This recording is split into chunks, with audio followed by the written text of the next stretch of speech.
Leitura do livro do Gênesis. Abrão era muito rico em rebanhos, prata e ouro. Ló, que acompanhava Abrão, também tinha ovelhas, gado e tendas. A região já não bastava para os dois, pois seus rebanhos eram demasiado numerosos para poderem morar juntos. Surgiram discórdias entre os pastores que cuidavam da criação de Abrão e os pastores de Ló. Naquele tempo, os cananeus e os ferezeus ainda habitavam naquela terra. Abrão disse a Ló: não deve haver discórdia entre nós e entre os nossos pastores, pois somos irmãos. Estás vendo toda essa terra diante de ti? Pois bem, peço-te, separa-te de mim. Se fores para a esquerda, eu irei para a direita. Se fores para a direita, eu irei para a esquerda. Levantando os olhos, Ló viu que toda a região em torno do Jordão era por toda a parte irrigada. Isso antes que o Senhor destruísse Sodoma e Gomorra. Era como um jardim do Senhor e como o Egito, até a altura de Segor. Ló escolheu então para si a região em torno do Jordão e foi para o Oriente. Foi assim que os dois se separaram um do outro. Abrão habitou a terra de Canaã, enquanto Ló se estabeleceu nas cidades próximas do Jordão e armou suas tendas até Sodoma. Ora, os habitantes de Sodoma eram péssimos e grandes pecadores diante do Senhor.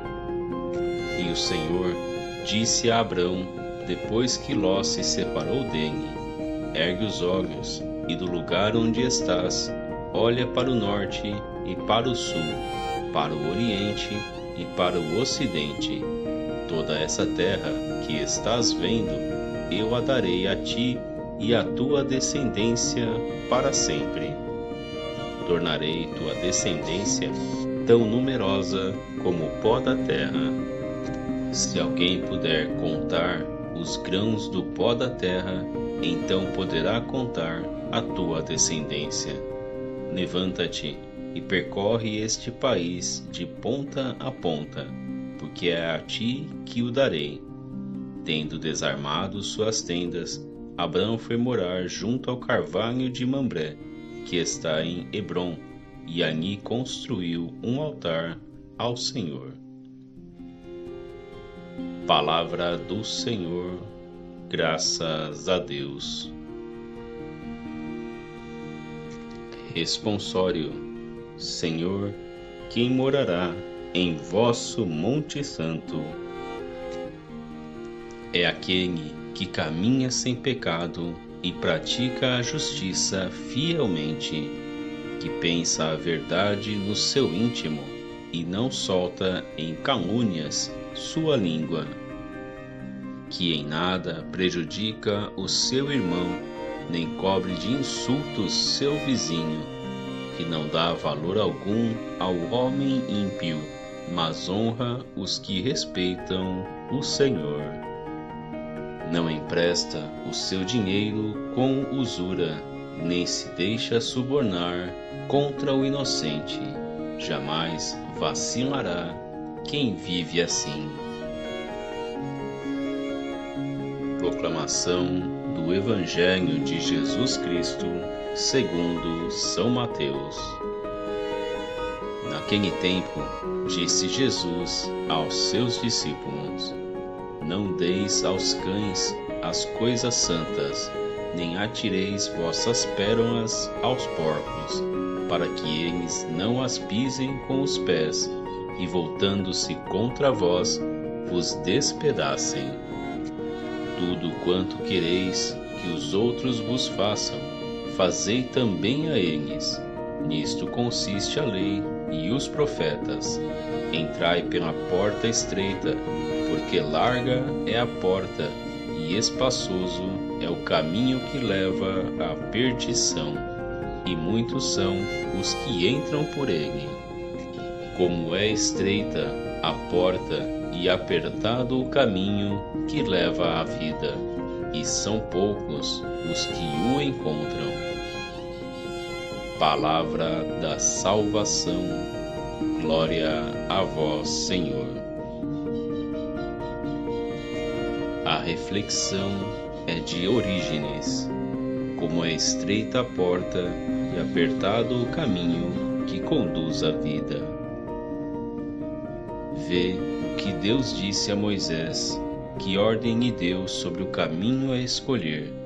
Pensavas, talvez, que o caminho que Deus mostra é um caminho fácil, sem troços difíceis nem penosos.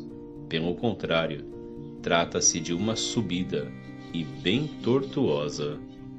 Com efeito, o caminho por onde chegamos às virtudes não é um caminho a descer, mas a subir, e a subida é íngreme e árdua.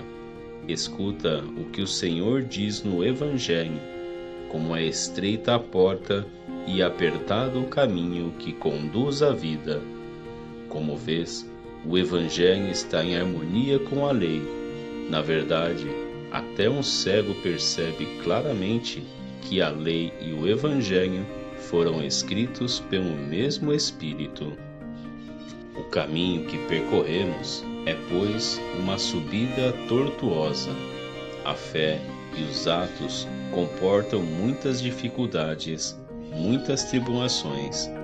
Primeiro, são imensas as tentações e os obstáculos que se opõem a quem quer agir segundo a vontade de Deus.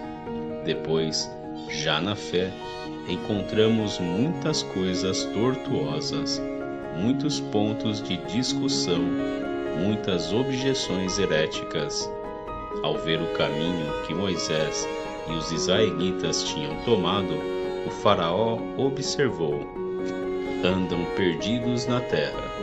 Para ele, quem segue a Deus perde-se, porque, como dissemos, o caminho da sabedoria é tortuoso, com muitas curvas e desvios. De fato, confessar que há um só Deus e afirmar simultaneamente que o Pai, o Filho e o Santo Espírito são um só Deus há de parecer aos infiéis tortuoso, difícil e inextricável. E acrescentar que o Senhor da Glória foi crucificado e que é o Filho do Homem que desceu do céu há de parecer ainda mais tortuoso e difícil. Quem, sem fé, isto ouve, dirá: andam perdidos na terra. Tu, porém, sê firme, não ponhas em dúvida essa fé, sabendo que é Deus que te mostra esse caminho.